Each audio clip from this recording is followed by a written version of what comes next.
Assalamualaikum warahmatullahi wabarakatuh. Hai semuanya, ketemu lagi sama Bulia di pelajaran IPA. Hai anak-anak kelas 8, gimana kabarnya kalian? Bulia ucapin selamat ya atas kenaikan kelas kalian dari kelas 7 ke kelas 8 di tahun pelajaran ini. Semoga kalian semakin rajin, kalian menjadi semakin semangat belajarnya sekalipun di masa pandemi, dan masih tetap bisa mengukir prestasi dan banyak kesenangan di MTS Gupi Wanarja.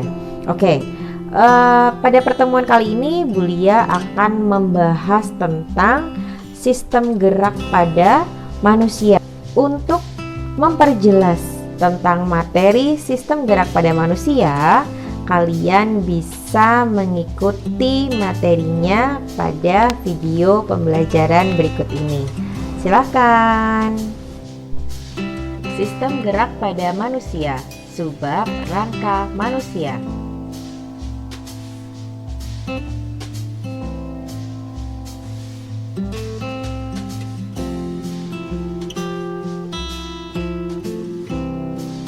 Gerak merupakan salah satu ciri dari makhluk hidup. Bagaimana manusia bisa bergerak?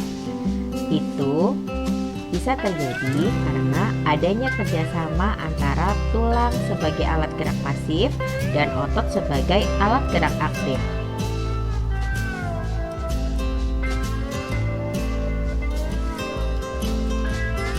Rangka makhluk hidup dikelompokkan menjadi dua, rangka dalam dan rangka luar.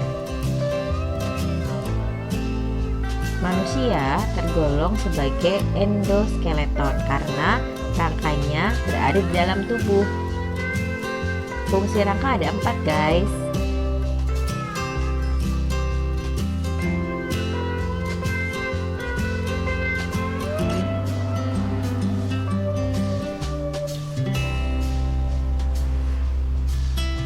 Ini adalah tulang-tulang yang menyusun rangka pada manusia.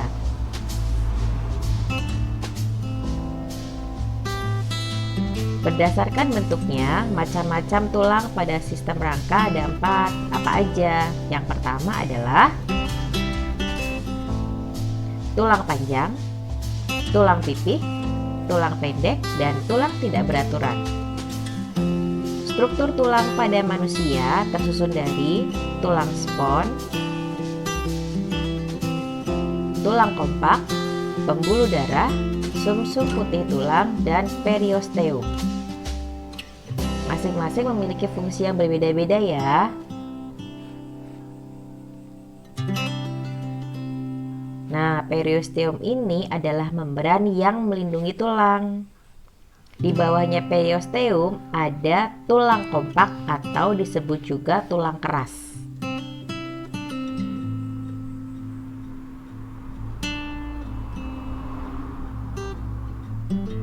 Di bagian ujung-ujung tulang ada tulang spons. Di dalam tengah tulang ada jaringan lemak yang kita kenal dengan sumsum tulang. Nah, disinilah dibentuk sel darah putih juga sel darah merah, guys. Yang terakhir ada tulang rawang di ujung tulang. Apa fungsi tulang rawan ya? Nah, nanti akan kita pelajari pada struktur tulang berikutnya. Kemudian, tulang mengalami perkembangan dari tulang rawan pada saat kita dilahirkan pada bayi, kemudian berkembang atau mengalami osifikasi sampai membentuk tulang dewasa. Nah, pada orang dewasa sekarang hanya tersusun dari 206 tulang.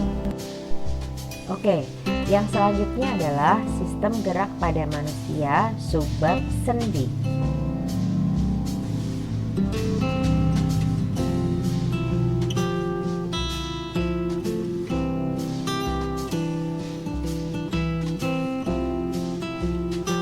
Apa itu sendi?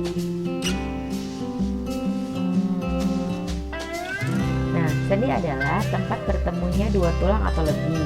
Dengan adanya sendi, hubungan antar tulang-tulang tubuh dapat digerakkan.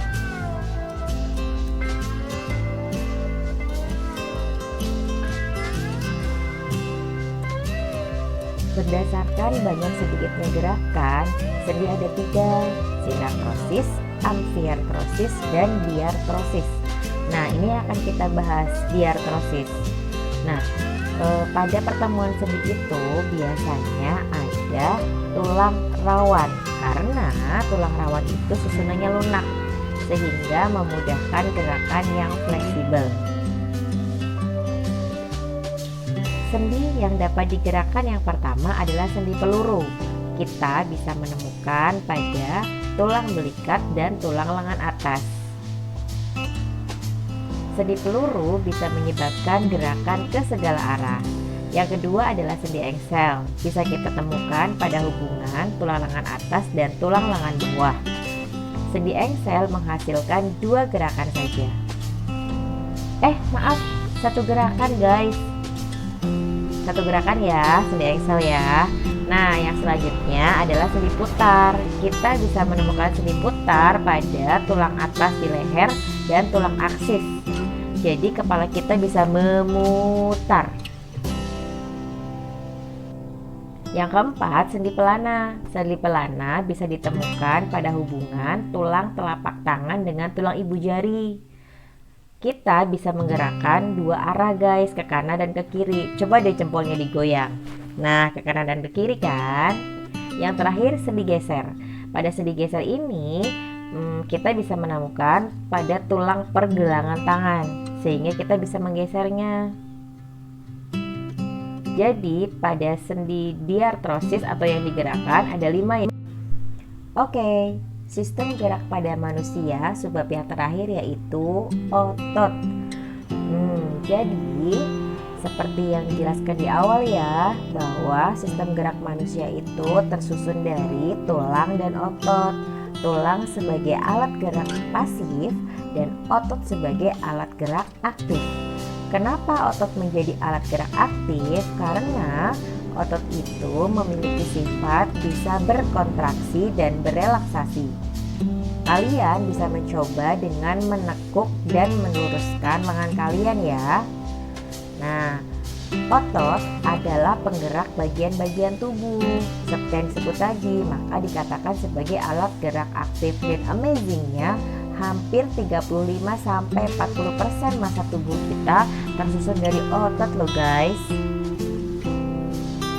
Jaringan otot dapat dibedakan menjadi 3 jenis. Yang pertama ada otot polos. Otot polos salah satunya bisa ditemukan pada alat pencernaan kita.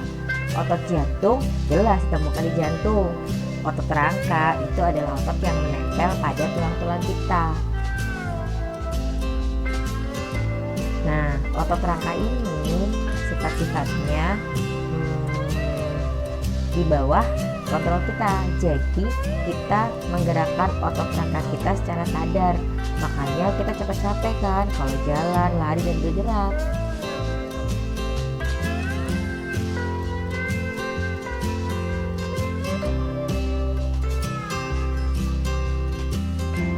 Nah, berdasarkan cara kerjanya, otot dibedakan menjadi 2 macam.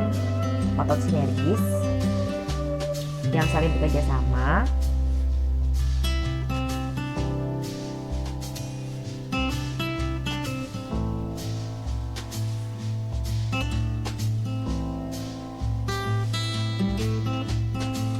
dan otot antagonis yang bekerja saling berlawanan. Cek contohnya ya.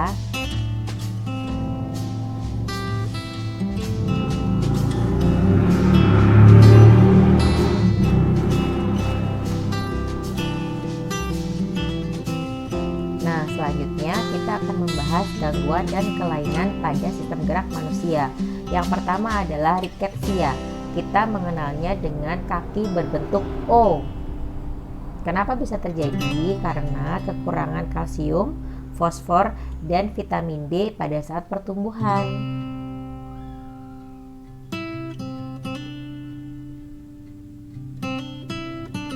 Yang selanjutnya, osteoporosis. Kita mengenalnya dengan tulang rapuh. Nah, kalau ini biasanya terjadi pada orang yang sudah dewasa dan orang yang sudah tua.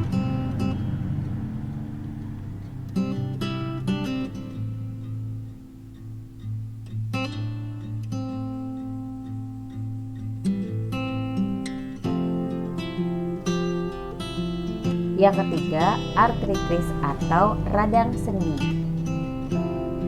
Biasanya terjadi karena kita mengkonsumsi makanan yang tidak seimbang. Awal mulanya kayak kesemutan gitu guys. Lama-lama bisa menyebabkan artritis atau tulang rawan yang rusak pada sendi-sendi kita. Selanjutnya ada patah tulang atau fraktura, biasanya disebabkan pada saat kecelakaan atau jatuh dari tempat yang tinggi. Ada fraktura dalam dan ada fraktura yang terbuka.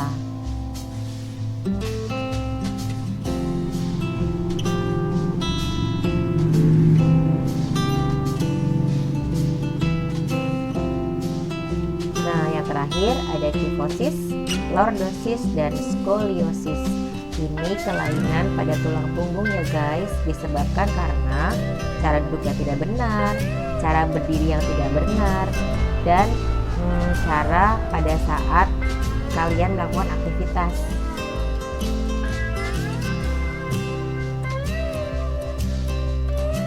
Oke, upaya-upaya untuk menjaga kesehatan pada sistem gerak manusia bisa kita lakukan ya, misalnya dengan memakan makanan sehat, berjemur pada siang matahari pagi, kemudian memperhatikan aktivitas fisik, harus benar-benar cara duduk, kemudian kalian berolahraga juga harus diawasi oleh orang.